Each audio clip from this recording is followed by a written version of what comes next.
vocês.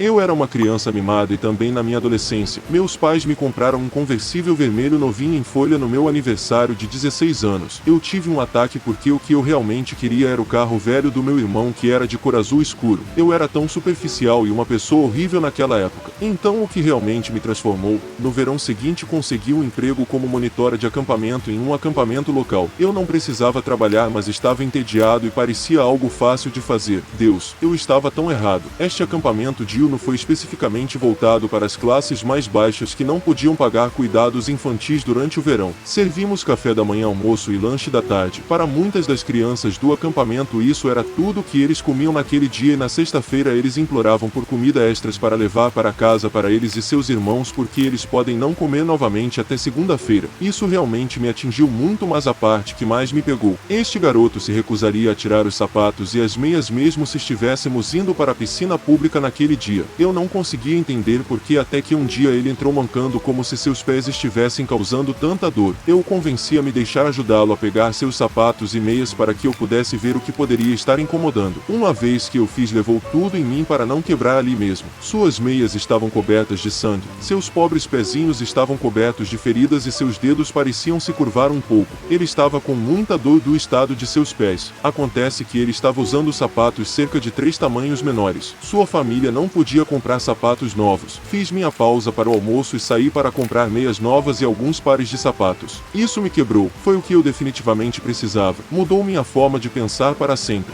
Cresci em uma casa chique com mais quartos do que você poderia precisar em uma grande propriedade em uma bela área rural. Consegui tudo o que queria quando queria. Enorme TV de plasma, câmera, moto, pônei e etc. Eu nunca soube o que meus pais realmente faziam para viver. Lembro de crianças sempre perguntando o que meus pais faziam como trabalho no playground e eu nunca sabia como responder. Logo descobri o que meus pais fizeram quando meu pai foi preso por tráfico. A casa, carros e tudo mais foram recuperados pelo governo como lucros do crime. Eu agora moro em uma casa de merda que mal fica em uma área desonesta da cidade. Definitivamente foi um choque para o sistema, mas estou me adaptando bem, eu acho. Eu cresci em uma cidade do meio oeste, bairro de classe média, escola particular e etc. Eu nunca precisei de nada, mas meu pai cresceu pobre e meus pais não cederam a nenhum dos meus grandes desejos. Meu vizinho e melhor amigo conseguiu tudo o que pediu. Eu adorava ficar na casa dele porque ele tinha a melhor TV, a melhor comida, os videogames mais novos, 100 pares de sapatos e 1000 chapéus. Depois que nos mudamos, descobri que seus pais lhe davam tudo o que ele queria porque estavam em um casamento sem amor e brigavam constantemente ao seu redor. Eles estavam comprando amor quando meus pais estavam me mostrando amor. Sempre me perguntei por que ele preferia ficar na minha casa com uma TV ruim e um Nintendo desatualizado sem jogos. Acontece que ele queria ficar em nossa casa porque meus pais não brigavam e realmente ouviam. Meus pais se tornaram pais substitutos para ele e até hoje ele os chama de mãe e pai. Fico feliz em chamá-lo de irmão. Se não fosse por ele eu nunca saberia como ganhei na loteria dos pais. Eu fui mimado até os meus 20 anos. Meus pais me deram tudo o que eu queria. Quando uma nova geração de jogos fosse lançada, eu pegaria todos os sistemas e essencialmente todos os jogos de lançamento. No ensino médio, eu dirigia carros melhores do que os pais de todos os meus colegas de classe e eu tinha 3 carros diferentes dependendo de como eu me sentia. 2 deles eram carros esportivos novos e o outro era um carro esportivo mais antigo, mas muito desejável. Nunca paguei gasolina ou seguro. Nunca paguei uma conta de telefone. Não pagava comida, filmes, nada. Recebi quantias quase ilimitadas de dinheiro para gastar no que quisesse. Meus pais pagaram minhas mensalidades da faculdade e mais tarde trabalhei no negócio da família e recebi um salário muito bom por ser simplesmente quem eu era. Eu não era um desleixado por si só, mas tinha uma falsa sensação de segurança devido às coisas que me foram entregues por anos. Minha perspectiva de vida era que você está sempre em uma trajetória ascendente para ganhar mais e mais. Jurei que aos 25 teria um Lamborghini e uma casa de $500 mil. Qualquer coisa menos do que isso seria um fracasso abismal. Enquanto vivia nesse excesso, conheci uma menina que cresceu pobre. Ela não vivia na pobreza, mas tinha que trabalhar desde muito jovem e tinha que ajudar a pagar as contas da família. Basicamente, ela viveu uma vida que eu temia mortalmente. Sua situação financeira se estabilizou quando começamos a namorar, mas sua experiência de vida lhe deu uma base bastante sólida. Inicialmente abordei nosso relacionamento a partir de uma posição de querer dar a ela as coisas boas da vida. Gastei milhares do dinheiro dos meus pais com ela para levar levá-la em viagens e comprar suas joias. Ela nunca se sentiu confortável com isso e frequentemente dizia que não se importava com um jantar barato e um filme. Ela e eu nos casamos e estávamos esperando um filho logo depois. Meu grande despertar veio quando o negócio da família desmoronou. De repente o suprimento infinito de dinheiro parou. Era tão ruim que eu não conseguia nem receber um salário e tive que procurar um emprego. Eu tinha um diploma universitário, mas realmente nenhum conjunto de habilidades discerníveis. Encontrar um emprego não foi a coisa mais fácil do mundo para mim. Acabei encontrando um emprego de nível básico em um campo completamente diferente. O salário era incrivelmente baixo por qualquer medida. Pela primeira vez tive que pagar gasolina, seguro, telefone, comida e etc.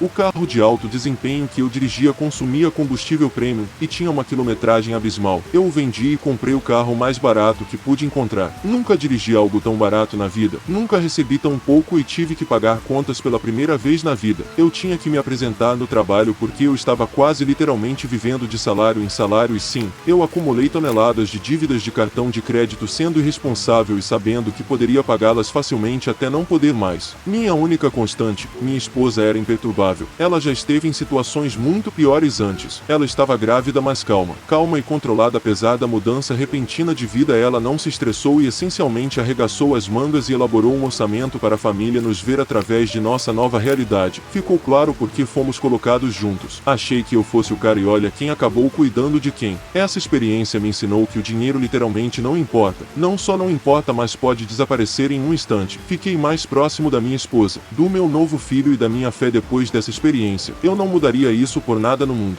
Eu não era necessariamente mimado, mas definitivamente cresci em uma família muito privilegiada, classe média alta, pai acadêmico e mãe advogada. Eu tinha 17 anos e consegui um emprego como porteiro em um hotel para economizar e viajar um pouco antes de ir para a universidade. Fui para a Indonésia para ver Borobudur, e estava hospedado em um hotel decente, mas não maluco e perto do templo. Era minha primeira noite e eu não tinha ideia se dar gorjeta era coisa normal e não tinha nenhuma rupia comigo. Então coloquei uma nota de $5 debaixo do meu prato quando saí. Quando a garçonete tirou os pratos e eu estava indo embora, ela soltou pensando que eu tinha deixado lá. Ela não falava muito inglês, mas eu entendi que ela estava falando do dinheiro. Disse para ela que era uma gorjeta e ela basicamente quebrou, e então eu fiquei realmente confuso. Depois cometi o erro de pesquisar no Google os salários médios da área quando voltei. O salário médio, nem mesmo mínimo, é de cerca de $3.000 por ano. O que eu ganhei em cerca de 2 horas em um emprego de salário mínimo em hotel, ela fez em uma semana, arrasando por 80 horas. Eu dei gorjeta bem durante toda a minha viagem. Até comprei os petiscos ruins dos vendedores ambulantes perto do templo.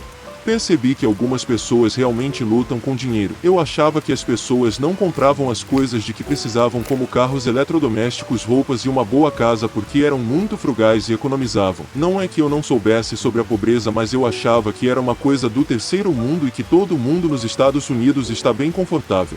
Pelos padrões das nações desenvolvidas, não tenho muito e nunca tive. Comprar comida e pagar aluguel sempre apresentou diferentes graus de dificuldade, mas meu parceiro teve uma experiência que me fez perceber que ainda sou mimado em muitos sentidos. Meu parceiro aceitou o que consideramos um trabalho de merda na época, trabalhando em uma posição bastante exigente fisicamente em uma grande creche por um salário baixo e longas horas. Um dia ele notou um cara novo no refeitório. O cara estava vestindo um terno e parado em frente ao micro-ondas olhando para ele, aparentemente sem ideia do que fazer. Na época, meu parceiro pensou que ele devia ser um pouco simples. Alguns dias depois ele conversou com esse cara e ouviu sua história. Ele era um jovem do Sudão que estava em casa com sua família quando a milícia chegou. Fizeram certas exigências ao pai, que se recusou a obedecer, e em resposta decapitaram o pai bem na frente de sua família. Enquanto isso acontecia, ele conseguiu reunir seu irmão, mãe e irmã e fugir. Eles fugiram e com o tempo chegaram a um campo de refugiados. Eles ficaram no acampamento por algum tempo, mas ele temia pela segurança de sua mãe e irmã. Ele e seu irmão decidiram que teriam que atacar e tentar chegar à ONU no país vizinho. Eles saíram a pé para tentar fazê-lo, mas não tinham sapatos enquanto viajavam pela selva cheia de arbustos que ele descreveu como sendo como navalhas lacerando severamente seus pés. Eles até tiveram que fugir de leões ao longo do caminho.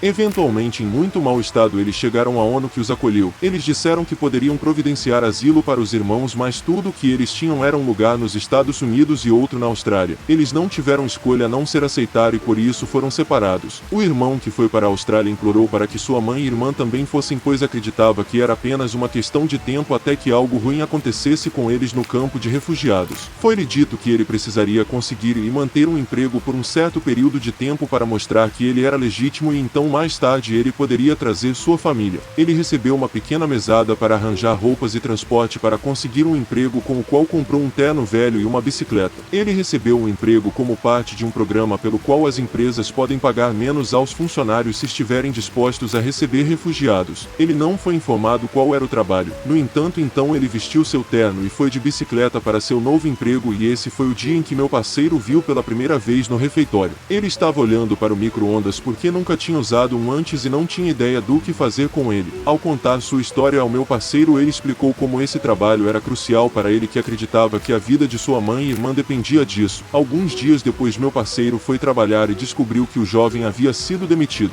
A empresa, apesar de ter os salários subsidiados para ajudar a fornecer treinamento, decidiu que estava aprendendo muito devagar. Então agora, quando estou lutando para pagar meu aluguel ou contas, mas estou fazendo isso na segurança de minha casa depois de comer 3 refeições quadradas. Penso no jovem da história do Sudão e sou grato por tudo que tenho.